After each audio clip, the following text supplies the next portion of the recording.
Welcome to the Land Your Bet Sports Betting Show.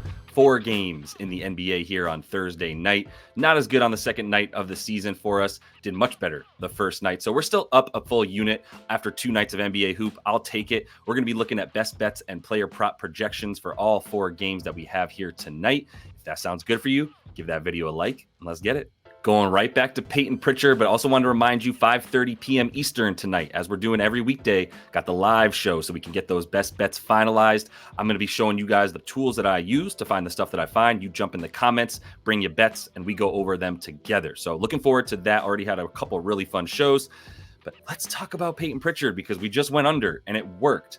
I kind of felt like I got lucky. I went under 12.5 PA for him against the Knicks.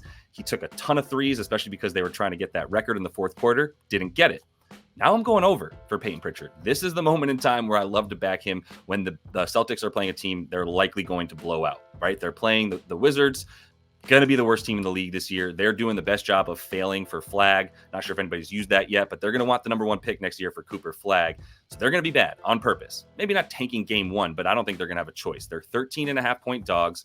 And when it's blowout time, it means Payton Pritchard runs shit in the fourth quarter. If you look at him in the games that he played against Eastern Conference teams where they win by 15 plus points, 12.2 points per game. Even if you just take out the Eastern Conference filter and make it any of the teams, when they win by 15 plus, he's scoring 11.7 points per game, regardless of the opponent. Just looked a little bit better when you talk about the doo-doo teams in the East. So I do think without Kristaps and now Hauser also potentially sidelined or at least limited with a shoulder thing, this is the dude already coming off the bench first, and now he has less competition for scoring from guys coming off the bench. If Hauser's not there, that's his biggest comp for taking shots and minutes even, and definitely points from Payton Pritchard in those minutes that he's playing with the second team. But he's also playing with the first team, first dude off the bench. Some people like him for 6th man of the year. I'm going to back him in this one to get at least 9 points.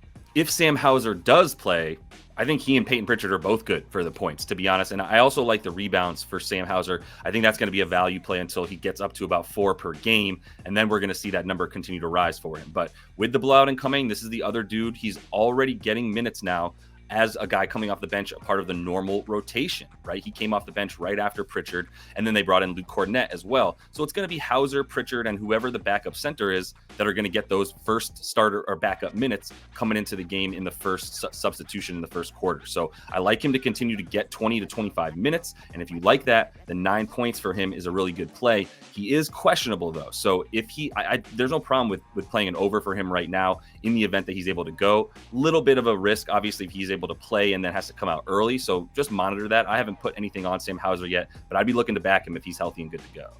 Also, for those who are wondering, if you do want every single play that I'm making in the NBA this season, head to the link in the description of the video. Got the NBA season pass rocking right now, so 40% off if you just want to skip the monthly fees and jump right into all the plays that I'm making in that VIP Discord. But let's look at Jason Tatum. I at least have to mention him because he's going against the Wiz, and I am always fearful to take a high number like his 28.5 point prop that he has tonight. I'm weary of it, but this man has done a lot with very little time playing against the Wizards. He doesn't get up to the normal amount of minutes that he plays per game, about 36, 37. He's at about 31 in the 3 games he went over against them, all of them against the Wiz last year. 33 points or so per game, shooting 57%. I do think the Wizards might make this interesting in the first quarter because the Celtics might have a little bit of a hangover from dominating the Celtics, getting their ring, riding high and feeling really, really good about themselves. So I'd lean Wizards first quarter, but if that's the case, that's only going to make guys like Tatum just decide that they need to go off even more, right? So I think he's going to be aggressive until this game is out of hand, and then I don't know how aggressive he's going to be. Just wanted to mention 33 points per game with a 28.5 point prop in 3 against the Wizards. It's not like it's a big enough sample size to just back it entirely based on that, but had to point it out to you guys in case anybody was looking to get some Tatum stuff on one of their plays. And one more from this game, I got to go under on Jordan Poole assists. Put this in the VIP Discord just a little while ago as well.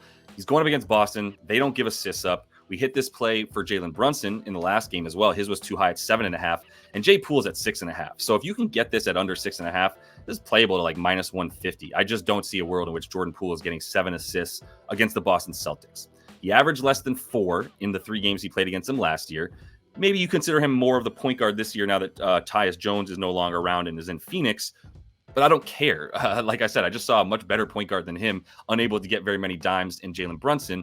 And the Boston allows the fifth fewest assists. They also are in the top 10 in not allowing potential assists. So they're not even letting guys get into a situation to find an open man because they switch everything.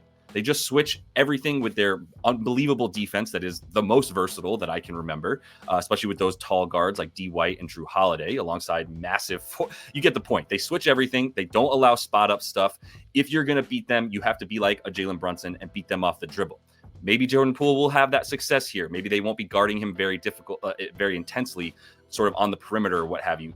But regardless, they're not going to sag off of shooters and let him pass the ball. They're going to be happy to watch him go one-on-one and try to win the game by himself. So if he's going to try to do that, we're going to take him under on the assists. I'll leave the points out of it and the rare chance that he goes off from deep and whatnot, but I love the under on the assists here. One of my favorite plays. Klay Thompson on the Mavs. Game 1. Up and down sort of preseason. He missed 14 shots in a row over the course of 2 games and then started making a bunch of threes in that last preseason game. Had 11 points and not very many minutes. So kind of at least showed us that the shooting is there for him. I still like an under on the points, but I am a little bit scared of the fact that Luka's going to be looking to pass a lot in this game. And I'll talk about Luka here in just one second. But for Klay, like if he's just going to be standing there waiting for the ball to come to him and then is going to be open on the 3-point line, I'm not really willing to fade one of the 3-4 best shooters in the history of the game, regardless of how much of a decline he's hit. Because last year he did shoot 38% from deep. He made 3.5 threes on about 8.4 attempts.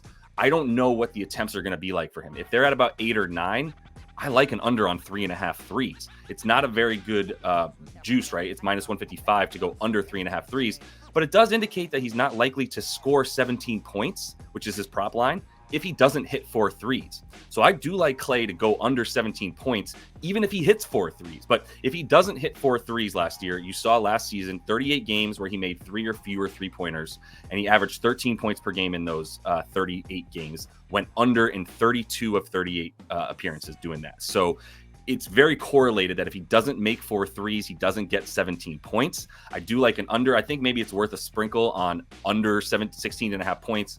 And over 3+ threes, right? So you just take him and make 3 threes, not 4, and then you take the under on the points. That's going to give you a really nice negative correlation to give you really good odds back there. But last thing I'll say is I just don't know if Dallas is going to be running screens for Klay, who shot the majority of his shots either off a screen or it just standing there in the spot up. So, the Spurs were good against the spot up, not as good against the screen, but I don't know how much offense is going to be run for Klay Thompson off ball. And this is the man that kind of makes me scared to take an under on Klay stuff tonight. I still haven't pulled the trigger on it, but it's Luka assists, because this is what he does and what teams do against the Spurs, because he got the defensive player of the year this season. I'm calling that right now for Wemby. Big shock that I'm calling that the dude who might average 5 blocks per game is going to be the DPOY.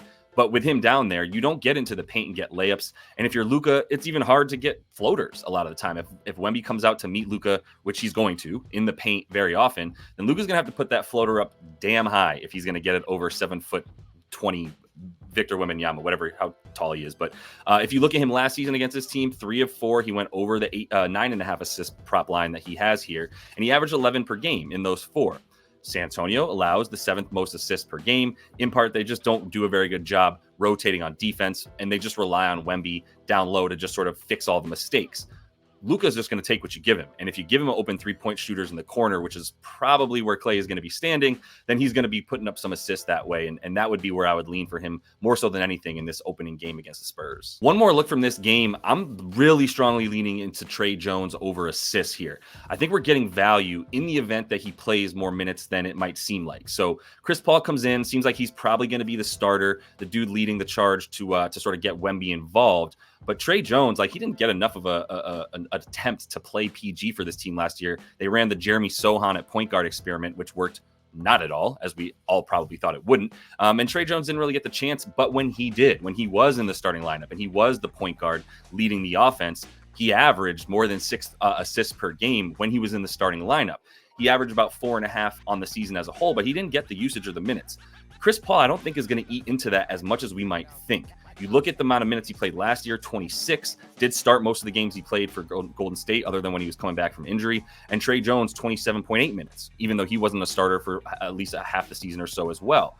if you put Trey Jones in a situation where he's getting 25 to 30, which is about, the 28 minutes average that he had, he was at 5 assists per game, and he went over in 14 of 23 games where he played that many minutes. So I think if you have him at 28 minutes, 4.5 assists over that for plus money, which is what the line is at, pretty good look. An under to close things out with Jamal Murray. Points, rebounds, and assists. I think the points are probably good too. Only averaged, 18 against this team last year. He's got 21.5 as his point prop tonight. But I took all of it. I took the PRA. I don't think he's going to be doing very much rebounding or assisting either against a team like OKC that's going to have wings upon wings upon wings that are just flying off the bench at him. They're going to have a lot of guys to put in front of him. Big reason why he was under in all four versus OKC last regular season. Only 24 points, rebounds, and assists combined per game. Vibes are kind of bad. That's all I'm saying. I don't know if Denver's vibes are totally bad. They're definitely not as high as they've been. But Jamal Murray's vibes are kind of bad. You saw what happened in the playoffs against Minnesota, where it was a complete dud. And you saw what happened in the Olympics as well for Team Canada, nursing an injury. Maybe he didn't care that much, but Andrew Nembhard looked way better than him. Let's put it that way. And the effort might be there from Jamal in those key moments this year, but the new foul rules, I think, are going to be a problem for him because he's not a very big guard, not a very physical guy at all. He's slithery and needs space to get his shot off, or quickness is what he uses. And now there's a little bit more hand checking allowed. There's a lot less free throws being given out. And that's going to continue to be the case. We've already seen it in the first two games. And I do think we'll continue to see it this season as the league has put an emphasis on not just giving ticky-tack fouls to guys like Jamal Murray, to be honest. And oh yeah, Alex Caruso is in town. Unclear if he's starting, probably not. But if it's Lou Dort, Jamal Murray's terrible numbers against Lou Dort, only gone over once in the last 5 games that he's played against Lou Dort specifically, only over this 21.5 points and the PRA in one of those 5 games. So no good matchups on the floor for Jamal to exploit. Going to go under for him. Final reminder, outlier.bet, the best research tool for player props and other bets as well. Anything that you want to make, I've got a link in the description that gets you 7 free days to use this out. See if it helps you find some better value on your bets and a few more plays, hopefully. Definitely give that a shot. And if you like it, obviously, then you can get the monthly subscription. But that's all the time we have. One more reminder, got the NFL Thursday Night Football videos up. Going to be going live as well, 5:30 p.m. Eastern, as we do every weekday. So hopefully I'll see y'all there. Until I do, happy betting.